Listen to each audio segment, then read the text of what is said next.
So welcome to the Fall 2023 Graduate Open House for the Master of Sustainable Real Estate Development Program at Tulane. My name is Casius Pealer. I'm the director of the program and have been here for 10 years as director. Before that, professionally, I was an attorney. I went to architecture school here, but then went to school as an attorney and practiced for a number of years, mostly representing public agencies in large-scale redevelopment projects. That includes affordable housing, some environmental goals, community redevelopment. Those are all features of our real estate program that are important, I think, and not unique, but uniquely central to our graduate program here. John Huppy is an associate director. He's teaching class right now, but you may encounter the two of us as you have some questions about the program, and certainly once you get started. John is an alum of the program from 2014, and he's doing some of his own development on the side, which is the theme of a lot of our graduates doing some of their own development. But it's great to have John here as someone who went through the program and certainly understands and is advancing in his own career right now. The program overview, if you've gotten this far, you probably know it's a one-year program. Essentially, we start at the end of May, have a summer session, and then 2 semesters of regular graduate classes in the fall and spring, and graduate the following May. The program is interdisciplinary. That's a feature both of our students and our coursework, and it's also practice-based.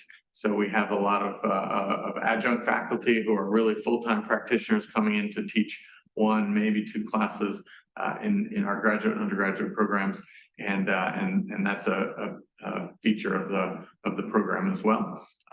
But we really try to do kind of 3 things in the program. The first is to teach the core skills that you'll need to be successful in the short term. Everybody's got to get a job and be successful in the years right after graduation. That's important. We also try to teach a perspective on the industry that'll help you be transformative over time. The course of your career, much will change. Some things we know about are going to change. Some things we don't know yet, but are going to impact real estate development in the course of your career. And we want you to be in a position to be a long-term thinker and strategic. And then the third thing that we do is we help you build a network, a professional network that can help you accelerate across that kind of skills, initial steps in your career to the transformative nature of your work and what we expect over time. That happens in part, I mentioned the skills in our adjunct faculty. Here's some of our adjunct faculty that are crucial to the program. You can find more about them on our website. We also have some videos. Some of them have recorded, talk about why they teach in the program, what they teach. It's good to check that out. But I'll just highlight Fred Neal, for example. So in the top, kind of second from the left, Fred he's a planner. He's been working in New Orleans for a long time. He's also a board member of the RTA, the Regional Transit Authority. Transit is such a key component to thinking about real estate and land use and value. And having someone like Fred is really important because he's engaged in these topics on a daily basis in New Orleans and the region. Pick Frankowitz all the way on the top left as well. He's an attorney representing some public entities around the state primarily. Doing innovative work, including relocating entire communities away from climate change concerns and hazards, and some of the first communities to experience that in the country. Vic is representing them, and that kind of on-the-ground experience is part of our program and a feature. We do have a number of full-time faculty in addition to John and myself who are here. Fallon Samuels-Adu is a relatively new tenure track faculty member. She started last year, new for us anyway. She's a longtime faculty member though, has a national reputation and career focused on historic preservation, cultural preservation, planning, and real estate development. So she does a lot of work with the National Trust for Historic Preservation, sort of national work as well as local projects that are relevant specifically to New Orleans, but also to many of the communities that our students want to work in around the country and around the world. Jesse Keenan is a tenured faculty member. who's been here a couple of years. He's a national expert, international expert really on climate change and real estate. So he's done some groundbreaking research to identify early signals, price signals really in loans and in insurance relative to the impact of climate change and communities in specifically Miami, North Carolina, kind of the Southeast, but he does work nationally and works with the White House on some of their climate change initiatives. He's a great asset to the program.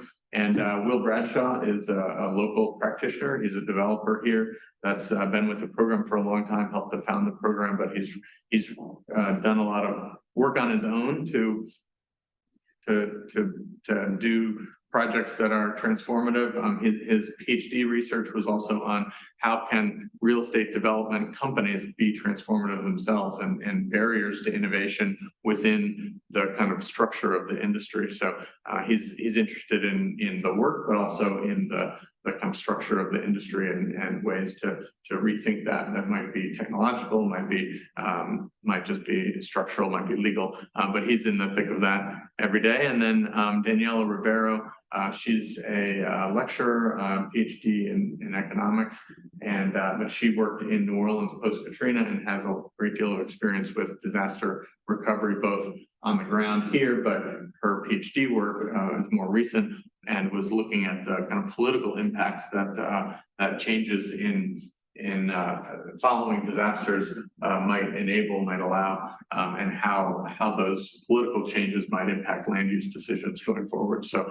I think that they're doing some great work academically, and one thing about our program that's important, I think, to know is that all of these faculty are accessible to you. So it's a small program. We have 15 to 18 students typically are the size of a class at the graduate level, and so if you're in a class, you're not sitting at the back of the room on your phone, kind of hazily paying attention and then skipping out.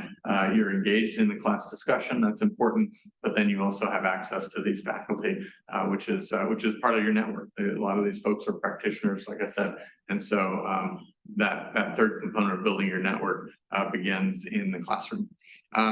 It's also part of our structure of our curriculum. So we have a fall internship that we set up called a gig, but those are not required. But I'd say about 2/3 of our students elect to do a gig. So we set up options for people to work in nonprofits, government agencies, for-profit companies, typically in New Orleans. So the point is to have a place to go and work in that setting and meet people in your internship, not just do the work, but those internships are, you can see some examples of recent internship posts on the slide, but those internships are paid in part through a kind of scholarship that we award in the fall. It's not a great deal of money, but it's kind of a work study equivalent, and allows people to focus on getting some experience in the field and again building that network instead of doing some other things you might do with kind of work study. We also have, as part of that internship, we have a series of interviews and that we're doing with alumni. Now we have 200+ alumni around the country, and so we bring in once a week one of those alums along with a partner, someone else who's senior at their firm, and just have a conversation with them about what do they do every day, how do they get this job. They're often working in different settings than people are thinking of when they come into the program, but they're having an impact and they're successful. And so what does that look like? What do you do every day, and then how do you get from here and when you were in school with us to there? That's part of the internship kind of program overall. The directed research partners is another kind of explicit partnership. This is required as the capstone class in the spring of your final semester, and we'll have a discussion one-on-one about those research topics and the kinds of things you're interested in. But it's a chance to then partner with somebody out in practice and dig into a question that is a little bit over the horizon for them, but still has relevance. It's still a live question, meaningful question, and a specific question. So a lot of times it's about applying some general general question in a particular place, or a new funding program. Okay, you can research the funding program abstractly, but okay, how does it apply to this company and this working in this location? And you can help your client understand that at the same time as it forces you to get a little bit more in depth into the nuts and bolts of that kind of program, something more than a purely academic exercise or research project might normally do. So those are important ways that we build your relationships and help you customize or individualize your course experience in what's a relatively short program. Speaking of the program and the curriculum, so I mentioned the summer, intensive summer. We have 4 classes that meet over the course of 8 weeks in the summer. Those are intended to kind of bring everyone together and get a common language so that we can build on that language going forward. Some of the topics are things you may have heard about before and maybe not so new to you. Others may be completely new.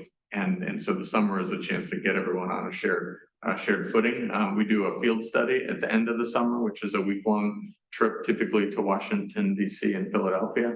We've done that in the last couple of years. Sometimes we go to different cities, but try to go to 2 different cities, spend some time on public transit, which is an important part of the experience and the learning. But we also see projects that are at a scale and a complexity that often we can't see in New Orleans, but also gives the whole class a different framework that's shared so that those experiences can continue to be touch points throughout the fall and the spring semesters when you're talking about other projects or other innovations. If everyone's been to the Navy Yard in Philadelphia, that's a different type of conversation you can have in a class in the fall than if nobody's ever been to a project like that. So that the field study is important. Happens in the summer, and the cost for that is part of the summer tuition. In the fall, we have 3 required classes and 1 elective, same thing in the spring. Those electives are options that we've provided. You can, if there's some other specific topic that you have, again, trying to individualize your curriculum here, you can find any graduate course at Tulane and propose why that would be important, advantageous to you and advance your study here. We can talk about whether and how you could take the class, but we've developed a pretty good list of elective courses that are important. And like I said, it ends in the spring with that research project, which is kind of an independent study class. But this is the total curriculum. The other question people have is really, so where do students come from? I think this is kind of some of the backgrounds of our students over time. About 40% of our students come from business, finance, marketing, some combination of that kind of, I'll call it business background, 30% architecture, design, and 30% some other discipline, environmental studies, political science, communication, sociology. You can see some of those on the screen, but it is an interdisciplinary program, and the students are interdisciplinary as well. I think that's a feature of the education of the program. So having people from different backgrounds asking different kinds of questions and bringing a different perspective to their work and to the conversations that you have in class. Oftentimes students ask about, well, I don't have a business background or I don't have an architecture degree. Is there anything I have to do to join your program? And the fact is that the program is built to enable you to come in. I also don't think that there's hardly anything that's totally irrelevant to what we're teaching. So I've had students say, well, I've only done marketing. I've got a degree in marketing. I don't really have a degree in real estate or background that would help me here. And the truth is that a large part of development is telling a story and getting people to believe in your vision and what you're selling. So I think that there's certainly a component for marketing and communications in what we're doing here. We had a student who said, well, I've only been a police officer, but I care about my community, and I want to understand and be more proactive in development there, but I don't feel like I have a background. Again, she may not have had some academic background to bring to the classes, but she understood her community. That's part of kind of beginning for understanding what you might build in a place and how that might be successful. So, there was a lot of interesting questions that she asked that might not have been asked otherwise. And certainly she was able to do well and succeed in the classes the way we structured the program. So I think that interdisciplinary nature is important for everybody. And then the question of what do people do afterwards is important too. So about half of our students come to New Orleans and Southeast Louisiana for the program, and about half are already here. That happens, it's about the same percentage on the flip side. So after folks graduate, about half tend to stay in the region, about half go elsewhere. I think that's a good metric that we track. I don't know that we do anything to make it happen, but it is important to us that our graduates can be successful wherever they want to go. But if everybody left New Orleans and the region, it would feel like we're not having the impact on our community that the program was initially designed for. And there's a lot of opportunity and a lot of need here in Louisiana, so a lot of people are able to stay as well. But the types of jobs they do wherever they go, about kind of a plurality of our students have a project manager or a financial analyst type role. Those are kind of similar. One is a little bit more financial, obviously, but those are, I think, the kinds of traditional roles that people are thinking of when they think about applying to a program like this. But there's students who graduate and go off to a variety of different careers and settings that they just didn't even imagine. It's something a lot of students kind of learn throughout the program, is seeing like, wow, I thought I knew what I wanted to do, and now there's actually all these other opportunities. About 25% of our alumni work in public or nonprofit settings. That's not what a lot of people think of when they're coming in. But the truth is that whether someone is structured as a nonprofit or a for-profit, you may have certain tax reasons, but it doesn't mean that you don't have really high-performing nonprofits or really scattershot for-profits. And so I think that distinction between for-profit and nonprofit maybe isn't quite as great as people think. Often people also move back and forth. You spend some time working for the city in the planning department or in economic development, and then you go work for a private developer, and the value you bring is partly based on that time you spent in the public sector, which is where your projects still have to interact with in order to get funding, in order to do the kind of asset management and even get approval in the first place. So I think the fluidity among those settings is across the industry, but it certainly is true for a lot of our students who often come here looking to advance the public sector goals that they think are impacted by private development. We also have about 15% of our graduates who work for themselves, either they completely work for themselves, or maybe they just do some at-risk development outside of their kind of day jobs. That's often at least a goal people have. It's not always something you can do immediately out of school. Getting the kind of access to capital, something we talk about, but you still need to have a track record and often some of your own capital. But still, I think doing that and is important to a lot of our students, our alumni, and importantly too, it's something you can do in a city about the scale of New Orleans. We're not the biggest city around, but if you're studying in San Francisco or Chicago or New York, Miami, getting access to land after you graduate is going to be pretty hard. New Orleans is a place where you can still get access to land and property without an enormous amount of money on your own. And over time, you do one project, you do another project, you do a third project, and you can see the impact that your work has had in a fairly short amount of time. So I think there's something that's important about the scale of New Orleans, whether you stay here or not, that helps you understand what real estate can do over time. The work I mentioned, again, the scale of work, there's some quick examples. A lot of our graduates do go work in settings where they're working with mixed finance, more complex financing that includes a bunch of different public sources, often tax credits, kind of layering some local grants, some tax credits, of payment in lieu of taxes, some other sources to get the capital stack to work and to have the kind of outcomes that a lot of projects are really demanding at this point. But you can see some of the types of work our students have done. We also, as I said, have students that graduate and go do very different things. So working for the Sewage and Water Board isn't something that the student thought about, but it turns out that stormwater management is hugely important to the whole city.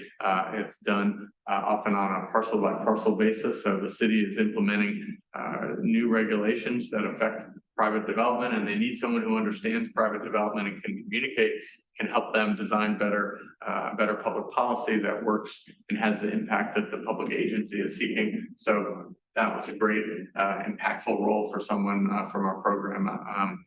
Just looking at some of the other examples on the slide, Sokogokai, we had a student who was Buddhist. He didn't think about Buddhism and real estate, but it turns out that there is an international organization that has Buddhist temples around the country. So someone has to manage those Buddhist temples, and that requires a kind of real estate background. So, you know, he ended up in this very different kind of job than we imagined, but still an impactful one and important for him. Backflip is up there too. That's just an example too of a kind of startup. One of our alumni works for one of our alumni works for a startup. I think we have a couple of people who've been involved in that kind of tech startup to take real estate knowledge and technology and combine them to address a market need or to expand access in some important way. So anyway, there's a lot of different things that you can do with the degree. And then, as I mentioned, our alumni working for themselves. The project on the top left, the ErgoFit, is a recent project John Huppy just finished. It's a gym in New Orleans that he and his wife are running, but they also did the development of the project. There's some other residential projects you can see there. Again, that's the kind of scale, and you do a couple projects like that, and you can have a big impact. So that's important work as well.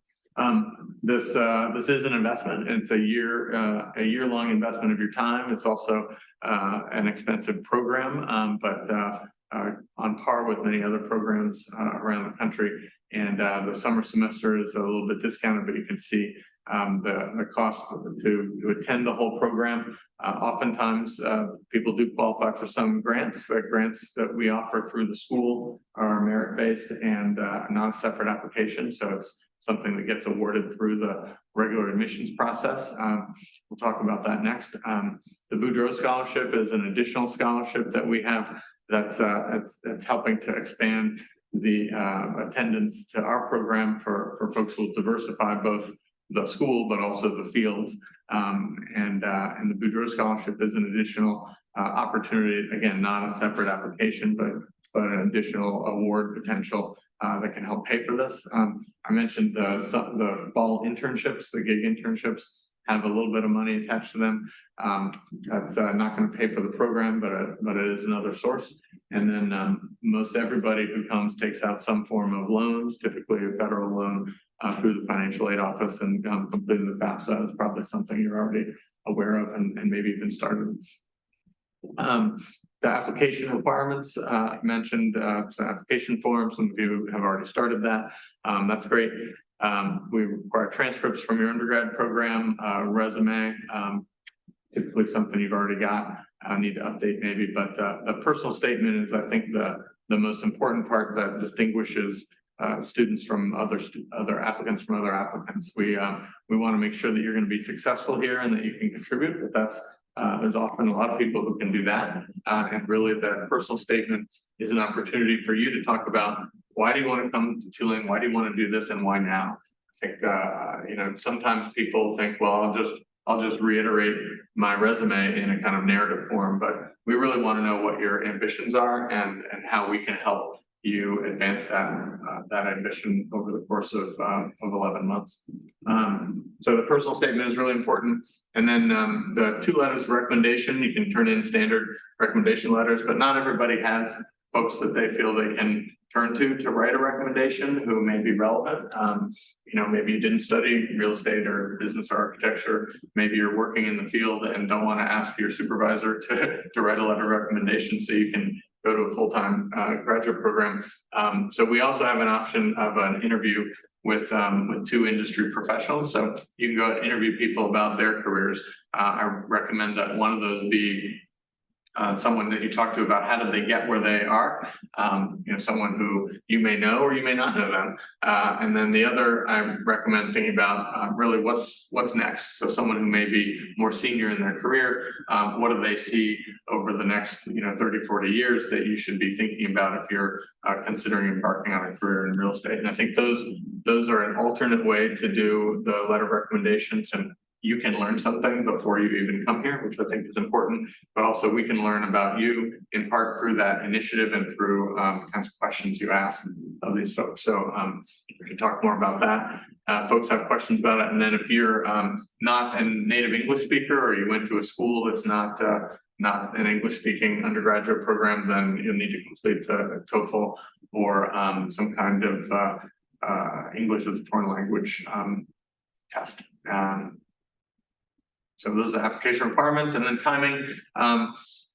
December 1 is an early admission date. A lot of students who know they want to do this can take advantage of that and can start essentially earlier, get a confirmation that you're admitted earlier, and just start to plan around that. That's often especially useful for international students who might need some more time to get a visa and to get everything organized in order to be here in New Orleans for the end of May, which again, we have a summer start. It's important. But January 15th is the regular application deadline.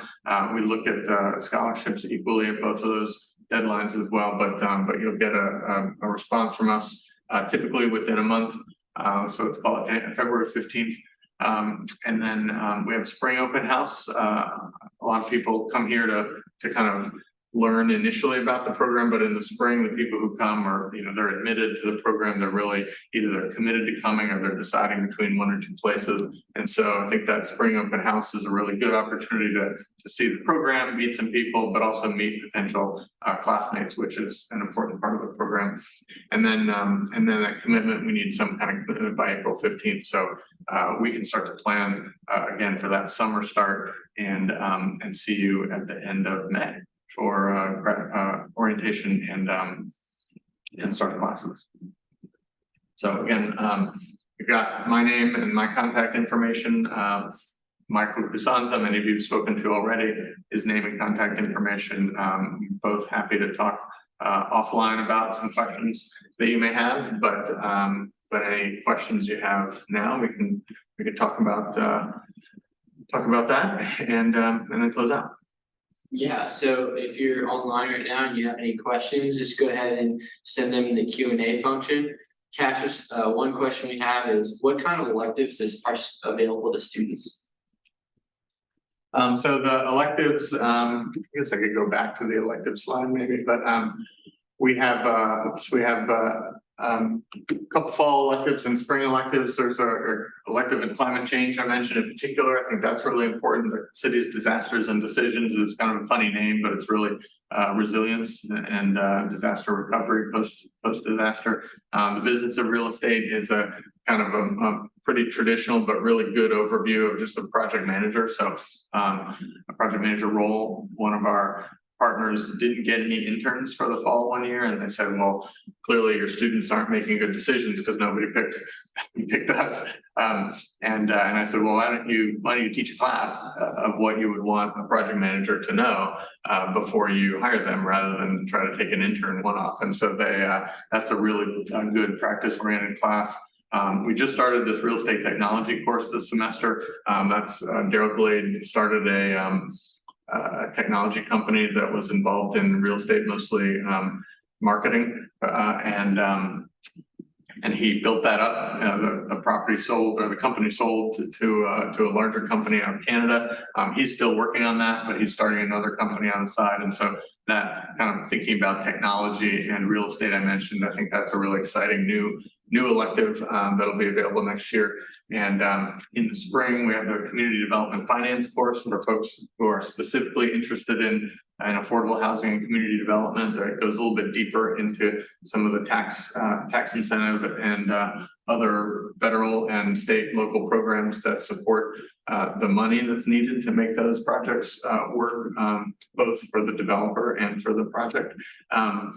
And that's a great class if that's a focus. Building performance and energy benchmarking is is another class that's it sounds a little technical, like it's a building class, but there's certainly public policy that's involved in that class. There's a lot of local localities and states that are passing or have already passed building performance standards that would apply to existing buildings as well as new buildings. So even just managing a project, you may have to really upgrade your project over time to meet a higher performance standard, and that starts with benchmarking. This class talks about that, as well as the ability to use the data you collect through benchmarking to get capital and to make that kind of physical improvements that are necessary to improve efficiency. That's another great class, I think pretty unique. And infrastructure planning and finance is just what it sounds like on a larger scale class, but it is related to climate change as well. And there's a kind of public finance part of that that's a little bit different than the project finance we talked about in the other classes. Question. Do students have the opportunity to acquire a real estate license during or after the program? That's a good question too. No, or at least not through our program. The state licensure that comes for most realtors is a very different set of skills and outcomes. We have a number of people who are realtors who come to our program. There's a woman in our class this year who's a realtor. And I think that's often an entry point to people thinking about our graduate program, but it's not typically what our students are looking to do. And most of those realtors there's a lot of single family, kind of the one-off residential projects. There are commercial brokers. There's a commercial broker's license that's a little bit different. I'd say there's more students who've thought about that. But it's not a specific outcome that we help prepare people for to get it licensed. It's a small number of people who wanted to do that. But we can get you started and certainly make connections to what would be the next step, which is typically very specialized work as a broker for a couple of years under the kind of mentoring with someone else. I mean, there's a lot that goes into the commercial broker's license, but the realtor license is something you can really do better on your own, and a good addition to what we do here, but very different. And once it asked about dual degrees. Yeah, dual degree. We do have, we typically have a couple dual degree students each year, often dual architecture. So some folks here might be thinking about applying to the architecture program and maybe adding on real estate because the architecture program is longer. So I think that really works well with the way our curriculum is structured, and certainly it's consonant with how we approach real estate in general.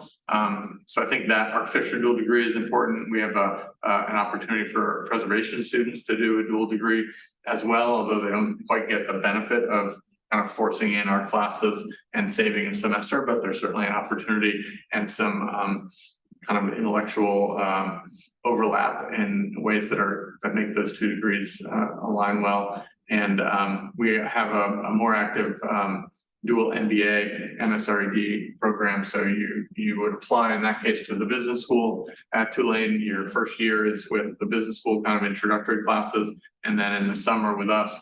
And then that last year, you still graduate with your same MBA cohort, but you spent the summer with us, and all your elective classes are our electives, are our required classes in the fall and spring. So that dual MBA is another good option. Student asked, how much time is added to the program if they pursue the degree as well as a certificate in historic preservation? That's a good question. I don't remember the specifics of the historic preservation certificate. And I think it would have to do with the timing of those classes, but almost certainly it would require either overloading. So it's I think it's a four course certificate, maybe 5.